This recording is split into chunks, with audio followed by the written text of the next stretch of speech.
नमस्कार दोस्तों, आज हम लोग एक्सेल के अंदर देखने वाले हैं कि कैसे आप सिंपल फार्मूला जो हमने पहले सीखे हैं बेसिक फार्मूला उसका उपयोग करके छोटा सा अटेंडेंस रजिस्टर बना सकते हैं। जैसे कि यहाँ पे हमने थोड़ा सेमी ऑटोमेटेड एक्सेल के अंदर अटेंडेंस रजिस्टर बनाए। जैसे यहाँ पे हम लोग कोई भी मंथ है वो सिलेक्ट करेंगे। जैसे यहाँ पे लिखिए 1, 10 और 24, तो आपका उसके हिसाब से जो डेट है वो चेंज हो जाएगा और यहाँ पे मंथ भी अपने आप चेंज हो जाएगा। यहाँ पे पूरी फॉर्मूला है कंडीशनल फॉर्मेटिंग वो भी आ जाएगी। यहाँ पे आपका प्रेजेंट डेज, एब्सेंट डेज और टोटल वर्किंग डेज कितना है वो भी आ जाएगा। कैसे बनाना है पूरा मैं आपको इस वीडियो के अंदर डिटेल में दिखाने वाला हूँ, तो वीडियो को एंड तक जरूर देखिए। चलिए शुरू करते हैं ये वीडियो।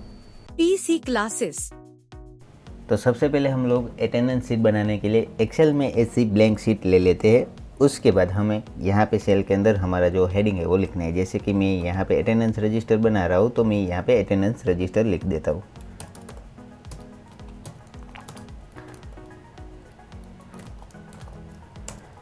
उसके बाद यहाँ पे हम लोग लिखेंगे मंथ के कौन सा महीने की हम लोग अटेंडेंस लिख रहे, और यहाँ पे हम लोग मंथ के बाद थोड़ी जगह छोड़ के यहाँ पे लिख लेते हैं ईयर, यानी कि कौन से ईयर के लिए हम लोग अटेंडेंस लिख रहे हैं।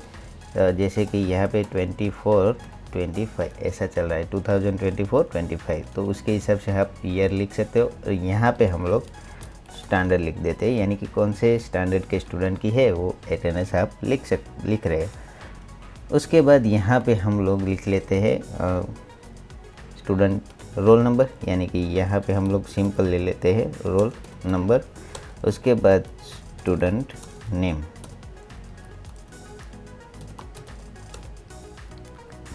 इतना हमने लिख लिया। उसके बाद इसको फॉर्मेटिंग कर लीजिए।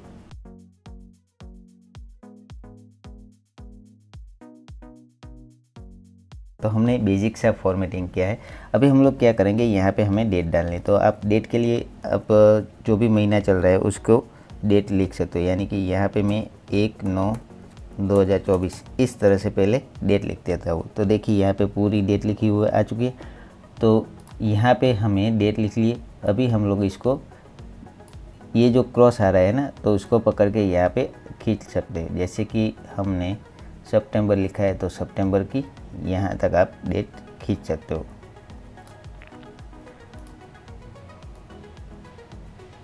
अभी देखिए यहाँ पे हैज़ करके साइन आ चुकी है, क्योंकि ये जो है वो सेल से बाहर आया है। तो सभी को सिलेक्ट करके कोई भी एक सेल के जो कॉलम है उसको सिलेक्ट करके डबल क्लिक कर दीजिए, तो आपकी जो सेल है वो अपने आप बढ़ जाएगी। तो अभी देखिए यहाँ पे सभी पूरी जो डेट है हम पूरी की पूरी आ चुकी है। हमें सिर्फ उसकी पहले जो डेट है डेट का नंबर ही चाहिए। तो यहाँ पे वापस से फिर से सिलेक्ट कर दीजिए, राइट क्लिक कर दीजिए। उसके बाद जाइए यहाँ पे फॉर्मेट सेल के अंदर, फिर यहाँ पे आप जाइए कस्टम के अंदर। यहाँ पे देखिए फॉर्मेट DDMMYYYY है, तो इसको हमें निकाल देना है, सिर्फ D और D रखना है। तो जैसे आप D और D रखोगे तो क्या हुआ, आपका जो फॉर्मेट है वो डेट में ही आ चुका है। अभी ये जो है उसको आप सिलेक्ट कर दीजिए और उसकी जो विड्थ है वो कम कर दीजिए। तो हमने जो हमारी कॉलम है उसकी विड्थ कम कर दी है, पर आप देख सकते हो यहाँ पे ये अटेंडेंस रजिस्टर और ये स्टूडेंट ऐसे ही आ चुका है। तो इसको हम लोग यहाँ तक खींच लेते हैं।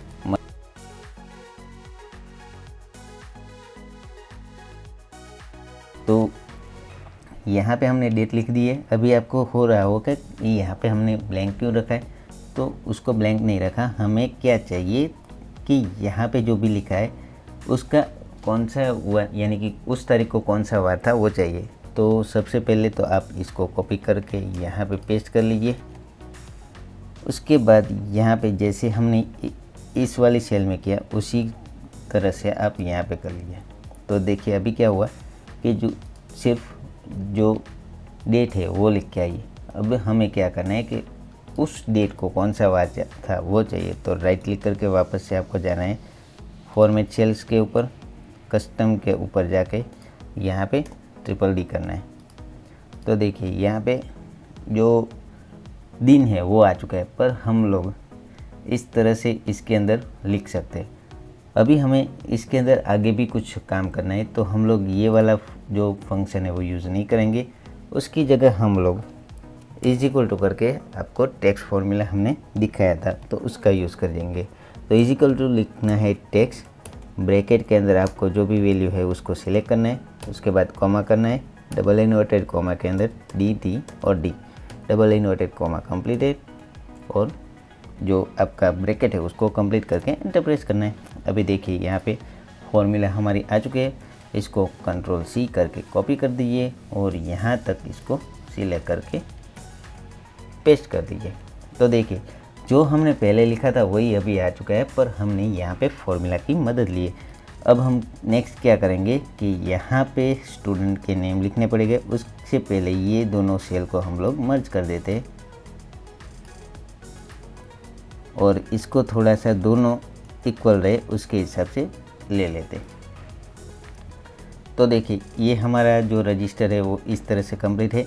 अभी हम लोग रोल नंबर यहाँ पे लिख लेते हैं 1 2, और उसके बाद ये जो है उसको सिलेक्ट कर लीजिए। यहाँ पे ड्रैग कर सकते हो 10 तक, आपको जहाँ तक लेना है आप ले सकते हो। मैं अभी 10 तक आपको लिख के दिखाने वाला हूँ। स्टूडेंट नेम लिख दीजिए। इस तरह से हमने 10 स्टूडेंट के नेम लिख लिए। तो यहाँ पे हम लोग इसको लेफ़्ट में ले लेते हैं। अभी देखिए ये हमारा जो अटेंडेंस रजिस्टर है बेसिक कंप्लीट हो चुकी है। अभी बॉर्डर करनी है तो ये सभी को सिलेक्ट कर दीजिए। उसके बाद यहाँ पे डाउन एरो प्रेस करके बॉर्डर आप ले सकते हो ऑल बॉर्डर्स के ऊपर जाके।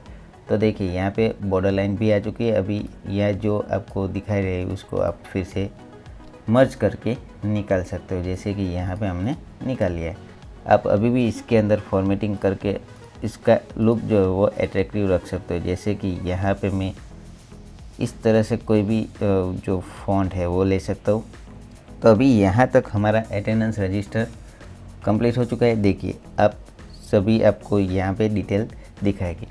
अब मेन चीज़ ये है कि यहाँ पे मंथ की जो हमने पहले लिखा था वो तो ब्लैंक है, तो उसमें क्या, तो उसमें अगर आपको ऑटोमेटिक मंथ लिखा हुआ आना चाहिए, ऐसा करना है राइट। तो यहाँ पर भी आप फॉर्मूला लिख दीजिए टेक्स्ट की, यानी कि is equal to text bracket open, जिसका आपको टेक्स्ट चाहिए उसको सिलेक्ट कर दीजिए, कॉमा कर दीजिए, इन्वर्टेड कॉमा के अंदर 4 बार एम लिख दीजिए, कॉमा को इन्वर्टेड कॉमा को कंप्लीट करके ब्रैकेट को क्लोज कर दीजिए और उसके बाद एंटर प्रेस कर दीजिए। देखिए यहाँ पे सिंपली आ चुका है कि ये सितंबर महीना है। अगर मैं यहाँ पे 1/9 की जगह 1/10 कर देता हूँ तो सितंबर की जगह अक्टूबर ऑटोमेटिक लिख के आ जाएगा। तो इस तरह से आप जो हमने बेसिक फॉर्मूला आपको सिखाया है उसका उपयोग करके ऐसा छोटा सा अटेंडेंस रजिस्टर बना सकते हो। तो अभी हमने यहाँ पे इतना बेसिक तो अटेंडेंस रजिस्टर बना दिया, पर मुझे इसको थोड़ा सा अभी एडवांस करना है। जैसे कि यहाँ पे संडे लिखा है ना, तो वो संडे लिखा हुआ अगर है तो पूरी उसकी जो कॉलम है वो रेड कलर की हाईलाइट होनी चाहिए, ऐसा मुझे करना है। तो उसके लिए हमने कंडीशनल फॉर्मेटिंग भी देखा था। तो जहाँ पर भी आपको सेल हाईलाइट करना है उसको सिलेक्ट कर दीजिए। उसके बाद जाइए यहाँ पे कंडीशनल फॉर्मेटिंग में, यहाँ पे जाइए मैनेज रूल्स के ऊपर, उसके बाद जाइए यहाँ पे न्यू रूल्स में और लास्ट वाला है उसको सिलेक्ट कर दीजिए, यानी कि use a formula to determine which cells to format. यहाँ पे आपको जो आपकी फॉर्मूला है वो लिखना है। यहाँ पे इज इक्वल टू लिख लीजिए, कंडीशन लिखिए इफ़ ये वाली सेल है उसको सिलेक्ट कर दीजिए, is equal to inverted comma के अंदर अगर संडे लिखा है तो अगर इन्वर्टेड कॉमा के अंदर जो भी कंडीशन है वो फुलफिल होए तो इफ़ कंडीशन में फुलफिल यानी कि ट्रू होगा तो उसको 1 बोला जाता है और अगर फॉल्स होगा तो उसको 0 बोला जाता है। तो 1 और 0 यहाँ पे लिखना है आपको। फिर फॉर्मेट में जाके आपको फिल के ऊपर क्लिक करना है और उसके बाद यहाँ पे जो कलर आपको फिल करना है उसको सिलेक्ट कर दिए। आप यहाँ पे फिल इफ़ेक्ट के ऊपर जाकर भी उसकी इफ़ेक्ट यहाँ पे ले सकते हो, जैसे कि यहाँ पे मैं फिल इफ़ेक्ट में अलग अलग जो इफ़ेक्ट है वो ले सकता हूँ। और अगर मुझे ऐसा नहीं करना है तो यहाँ पे मोर कलर्स के ऊपर जाकर भी कर सकता हूँ।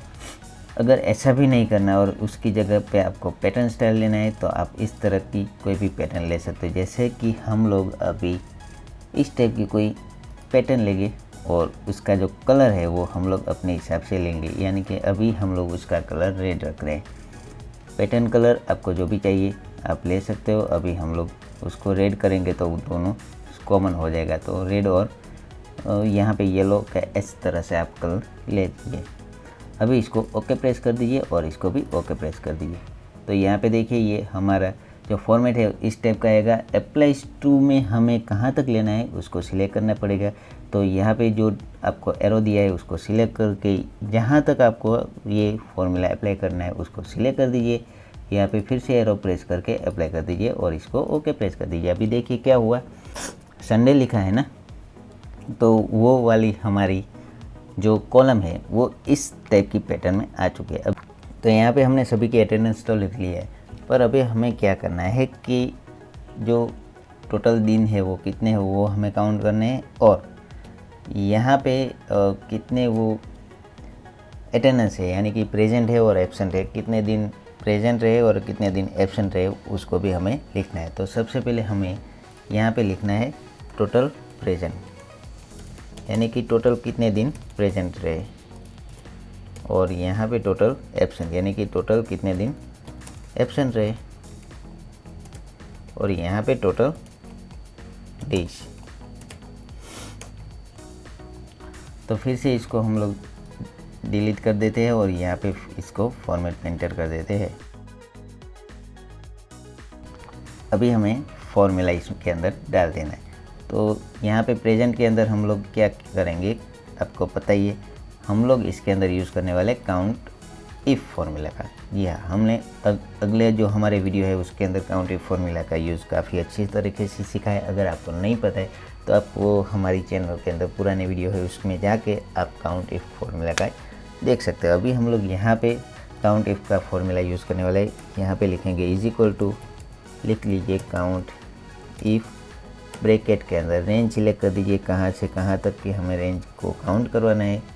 तो हम लोग यहाँ से पूरी रेंज काउंट करवाएंगे। उसके बाद ब्रैकेट के अंदर क्राइटेरिया लिखना है, तो यहाँ इन्वर्टेड कॉमा के अंदर P लिख दीजिए और यहाँ इन्वर्टेड कॉमा कंप्लीट करके ब्रैकेट को कंप्लीट करके ओके प्रेस कर दीजिए। अभी देखिए इसके अंदर टोटल प्रेजेंट डेज आ चुके हैं 24। उसको ही हम लोग नीचे यहाँ से खींचकर फॉर्मूला ले सकते हैं। तो सभी की अटेंडेंस यहाँ पे आ चुकी है। तो अगर हमें टोटल एब्सेंट लिखना है तो यहाँ पे इज इक्वल टू कर दीजिए या वापस से लिख लीजिए काउंट इफ फॉर्मूला। उसके बाद जो भी आपको रेंज है वो सिलेक्ट करनी है उसको सिलेक्ट कर दीजिए, कॉमा कर दीजिए। उसके बाद इन्वर्टेड कॉमा के अंदर एब्सेंट का ए लिख दीजिए, इन्वर्टेड कॉमा कंप्लीट कर दीजिए, ब्रैकेट को क्लोज कर दीजिए और एंटर प्रेस कर दीजिए। तो देखिए यहाँ पे आपको टोटल एब्सेंट है वो दिखा रहा है, जैसे कि इसको सभी को हम लोग नीचे ड्रॉप करके देख सकते हो। तो यहाँ पे देखिए आप पूरा आपको टोटल प्रेजेंट और टोटल एब्सेंट यहाँ पे दिखाई देगा। अभी टोटल डेज लिखना है तो उसके लिए आप टोटल प्रेजेंट और एब्सेंट का सम कर सकते हो। तो यहाँ पे आप इस तरह से लिख सकते हो, या तो सम ब्रैकेट ओपन और जिसका सम करना है उसको सिलेक्ट कर दीजिए और एंटर प्रेस कर दीजिए। तो यहाँ पे देखिए आपका टोटल वर्किंग डेज भी आ चुका है। तो सभी के वर्किंग डेज है टोटल 25 रहेगा, यानी कि जो सितंबर है वो 25 डेज का वर्किंग रहेगा। यहाँ पे आप देख सकते हो टोटल 13 डेज है, उसके अंदर से 5 जो है वो संडे निकल चुके हैं। तो ये जो है वो आप सिंपल अटेंडेंस रजिस्टर एक्सेल के अंदर बना सकते हो।